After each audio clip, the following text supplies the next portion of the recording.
So Brad, let's talk about vision when it comes to people's personal development in their life. It's something you and I, because we're both coaches, we talk to people about this all the time, but we don't just preach it, we do it. And so I want to ask you first, let's talk about, in your life, how did you come up with the vision for what it is you want to do? Not just with your business, but just in general. How did you determine the kind of things you wanted to build into your life? Well, I think for me, there's always been a few different visions, and the personal and the business for me kind of overlap a little bit. Like there's, early on, one of my very first goals was I wanted to have, a nice home to live in and sort of be out in the country and be a little bit isolated. And so I got that fairly early on. But I would say that I'd be lying if I didn't tell you that the visions that I had for my business many years ago are not what it is today. And that as much as I may set goals and try and have a vision for the future, I'm always extremely flexible to take turns that I don't expect along the way. And so as much as I agree with the idea of goal setting and kind of having a path and a vision to go forward on, I also agree with the idea of being flexible and being willing to kind of flow in different directions as trends happen, as changes happen, as things happen in business. Yeah, it's so true, and I'm the same way. I agree 100%.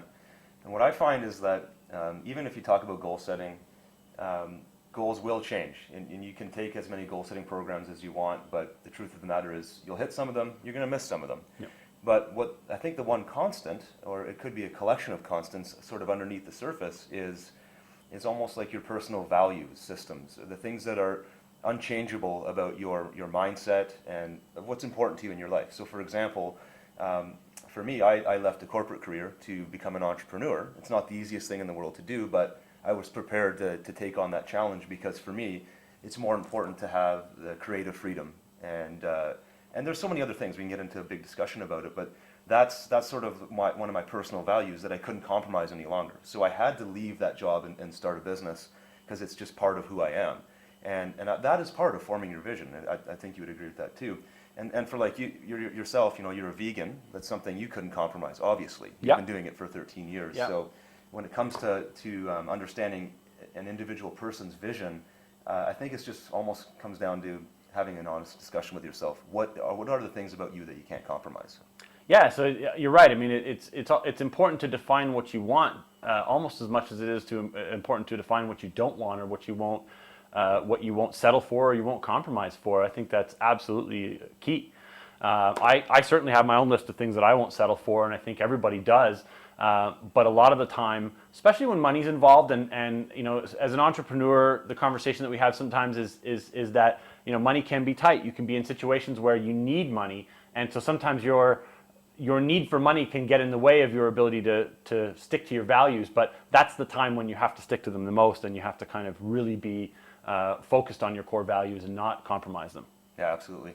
And I think just to kind of wrap this discussion up, I think the biggest challenge for a lot of people just starting out on a personal growth journey is getting in touch with their own vision, because they just don't know. Like a lot of people have just been going through life doing things that they thought they're supposed to do, taking the job they thought they're supposed to have, and living a certain lifestyle that they may or may not have wanted, but they did it.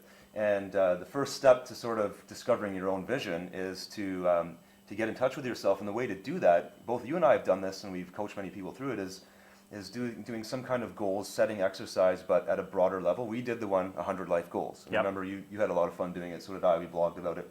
But that's something, if you're watching this, you might want to try it out. Just write out 100 things that you would do, independent of money. If you had all the money you needed, what's 100 things you would do? And I almost guarantee you that it's going to be a hard list to fill in on your first go. It's very hard. Because you'll realize that you've been sort of, holding back your creative freedom to think about the things you want in your life. When you get to the end of the list, I know both you and I were motivated for weeks because we were thinking of all these cool things we wanted to do again, just stuff we had forgotten that we wanted to do, or just never even acknowledged that we wanted. And it's not a list of things you want to buy, it's a list of things you want to do. Yeah. Very important, very, very important distinction here, because the things, you'll always have stuff you want to buy. There'll always be new toys, new gadgets, all that stuff. Don't put that on your list. Your 100 life goals should be things you want to do, accomplish, places you want to go, experiences you want to have. It's almost like a bucket list, like things you want to do before you die. a state of being you want to be in, by retirement or whatever it might be.